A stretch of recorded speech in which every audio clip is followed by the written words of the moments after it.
যে আমাদের যেই ভদ্রতা, আমাদের যেই সদিচ্ছাকে আপনারা দুর্বলতা বলে মনে করছেন। এবং আমি এই মুহূর্তে সাংবাদিক বৃন্দের মাধ্যমে জানিয়ে দিতে চাই, আমরা অত্যন্ত ন্যায্য একটা দাবি নিয়ে রাজপথে এসেছি। এটা আমরা আদায় করেই ছাড়বো। সেটার জন্য আপনারা, আমি যারা কর্তৃপক্ষ, যারা এটা নিয়ে ষড়যন্ত্র লিপ্ত আছেন, তাদেরকে বলবো যে আপনারা কতটুকু ক্ষতি আপনারা নিজের ঘাড়ে নিয়ে তারপরে তাকে বাস্তবায়ন করবেন সেটা আমরা দেখতে চাই। আমাদের পক্ষে এই ঢাকা শহরের প্রত্যেকটা জমির মালিক আছেন এবং তারা প্রত্যেকে বৈষম্যের শিকার।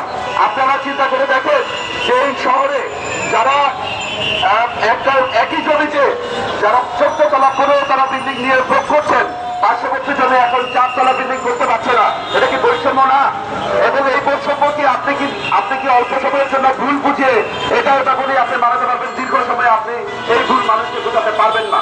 সুতরাং কোন রকম করে ষড়যন্ত্রের পথে না হেঁটে আমাদের যে ন্যায্য দাবি, বৈষম্য যে বিরোধী দাবি এবং আমাদের যে এই ঢাকা শহরকে বাঁচানোর জন্য দেশের কৃষি জমিকে বাঁচানোর যে দাবি, এই দাবি মেনে নিয়ে যথাশীঘ্র এই বৈষম্যমূলক ষড়যন্ত্রমূলক দেশ ধ্বংসের ত্যাগ বাতিল করে আমাদেরকে একটি জনবান্ধব ইমারত বিধিমালা প্রণয়ন করে আমাদেরকে এই শহরে সুন্দর করে বসবাস করার এবং ব্যবসা করার এবং আমাদের দ্বারা যে এমপ্লয়মেন্ট এদেশে হচ্ছে সেটাকে জারি রাখার সঠিক পরিকল্পনা গ্রহণ করে বাড়ি নির্মাণ করা বন্ধ করে দিয়েছেন এবং কিছু কুচক্রী মহলের ষড়যন্ত্র করে এই নির্মাণ বিধিমালা তৈরি করে ঢাকা সিটিতে ঢাকাবাসীকে বাড়ি নির্মাণ বন্ধ করে দিয়ে তারা বিভিন্নভাবে দেশের অর্থনীতিকে ধ্বংস করেছে।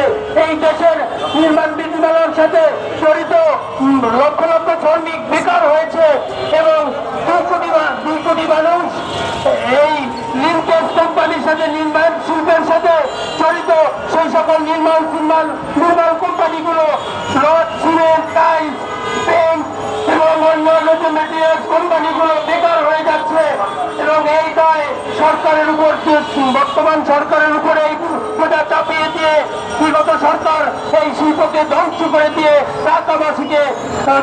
ঢাকাবাসীর বাড়ি নির্মাণ শিল্পকে চিপে ধরে ধ্বংস করেছে।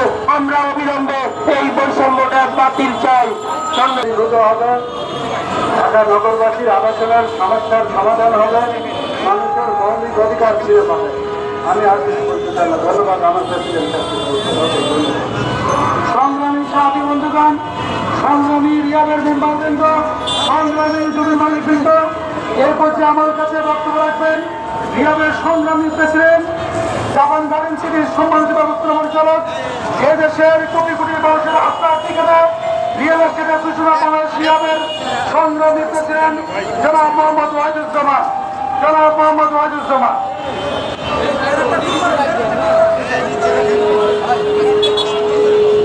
বিসমিল্লাহির রহমানির রহিম।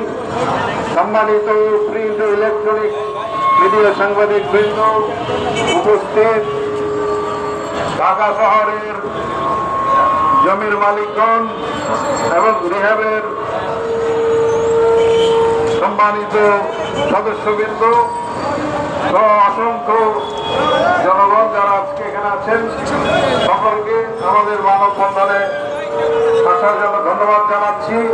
আজকে আমরা এই রমাদান মাসে কি জন্য আজকে আমরা মানববন্ধন করতে বাধ্য হয়েছি, এটাকে আপনাদের বুঝতে হবে। যে আপনারা জানেন, স্বৈরাচারী সরকারের আমলের গণিত দেব, যার মাধ্যমে ঢাকা শহরের জমির মালিকদের জমির মাধ্যমে যারা বাড়ি বানানোর যে স্বপ্ন ধূলিসাৎ করে দেওয়া হয়েছে এবং পাশাপাশি তাদের সাথে সহযোগী আমাদের যে ব্যবসায়ীরা আছে, রিয়েল এস্টেট ব্যবসায়ীরা, যারা তাদেরকে বাড়ি বানাতে সহযোগিতা করত, তারাও ক্ষতিগ্রস্ত। অর্থাৎ এই ব্যাপের মাধ্যমে একটি কুচক্রী মহল, যারা নাম বলতে বাধ্য হচ্ছে, নগর পরিকল্পনাবিদ, কিছু নগর পরিকল্পনাবিদ চাচ্ছে না এই দেশে কোন ব্যবসা বাণিজ্য থাকুক। রিয়েল এস্টেট সেক্টর এমন একটা সেক্টর, এই সেক্টর ধ্বংস হয়ে গেলে হাজার হাজার লক্ষ লক্ষ শ্রমিক মানুষ কর্মহীন হয়ে পড়বে অর্থনীতিতে অপূরণীয় ক্ষতি হবে। সরকারকে বুঝতে হবে যে সেক্টরের মূল্য সারা বিশ্বব্যাপী এবং বাংলাদেশে এই শিল্পটাকে না বোঝার কারণে আজকে এই দুর্দশা। প্রতিটা সরকারকে নানাভাবে তাদের মদতদাতা কিছু নগর পরিকল্পনাবিদ বুঝিয়ে এই ড্যাবটা প্রণয়ন করেছে, যার ফলে আমরা 2022 সাল থেকে আমরা কোনো বাড়ি ঘর নির্মাণ করতে পারছি না। আমরা আজকে এই ড্যামের বাতিল চাচ্ছি। এই বৈষম্যমূলক ড্যাম কোনোভাবেই দেশে থাকতে পারবে না।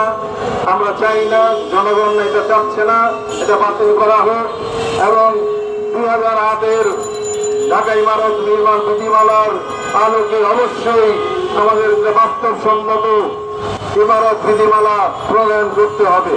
আমি সরকারের কাছে আহ্বান জানাবো, ঢাকা মহানগর ইমারত বিধিমালা অবশ্যই আপনারা বাস্তবায়ন করুন, দ্রুত বাস্তবায়ন করুন।